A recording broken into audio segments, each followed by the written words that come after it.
আসসালামু আলাইকুম। আমি শায়লা, নিকলি উপজেলা সদরের মেয়ে, একজন নারী উদ্যোক্তা। আমাদের এই নিকলিতে প্রথম হাওয়ার কণ্ঠ অনলাইন মিডিয়া চ্যানেল চালু হচ্ছে এবং শুভ উদ্বোধন। তাই আমার পক্ষ থেকে আন্তরিক শুভেচ্ছা ও শুভকামনা রইল।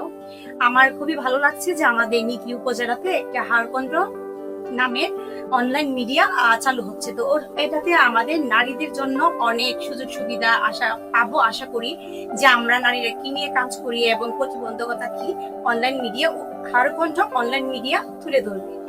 আর আমরা সবাই নিকলিবাসী সবাই হারকণ্ঠের পাশে থাকবো, যেন ভালো করে ওনারা কাজ করে এবং আমাদের নিকলির জন্য যেন একটা সুনাম হয়ে নিয়ে আসে।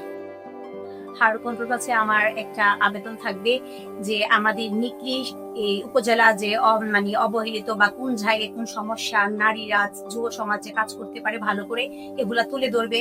যেমন আমি কোনো সেমিনারে প্রোগ্রামে যখন যাই মানে নারী উদ্যোক্তা হিসাবে, তখন আমি তুলে ধরি যে আমি বলি ঢাকাতে হোক যে জায়গাতে আমি যাই, আমি বলি যে আমি একটা হাওড়ের মেয়ে। তখন আমার হাওড়টাকে আমি তুলে ধরি যে হাওড়ে আমাদের মেয়েরা কিসের জন্য কি কি সুবিধা নিতে পারছে না, প্রশিক্ষণ গ্রহণ করতে পারছে না, এগুলা তুলে ধরি। তা আমাদের অনলাইন হাওয়ার কণ্ঠ মিডিয়ার মাধ্যমে আশা করি আমাদের নিকলি যে অসুবিধা হচ্ছে বা কোথাও থেকে আমরা বঞ্চিত হচ্ছি সুযোগ থেকে, এগুলা তুলে ধরবে।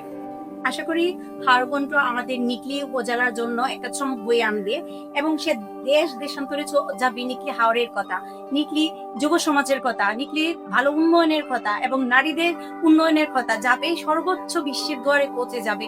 আমি যখন কাজে হাওয়া শুরু করছি বিজনেস অনলাইনে, তখন আমার একটা টার্গেট ছিল আমি 1.5 বছরে উপজেলাতে আমি আলোড়ন তুলবো যে হ্যাঁ, পরিশ্রম করলে সফলতা আসে। আশা করি আমার এই নিকলি হাওয়ার কণ্ঠ মিডিয়াটা যে নিকলির জন্য একটা সুনাম বয়ে আনবে এবং সবাই আমরা পাশে আছি, সবাই থাকবেন, ওনাদের জন্য অনেক অনেক শুভকামনা রইল এবং সফলতা বয়ে আনবে।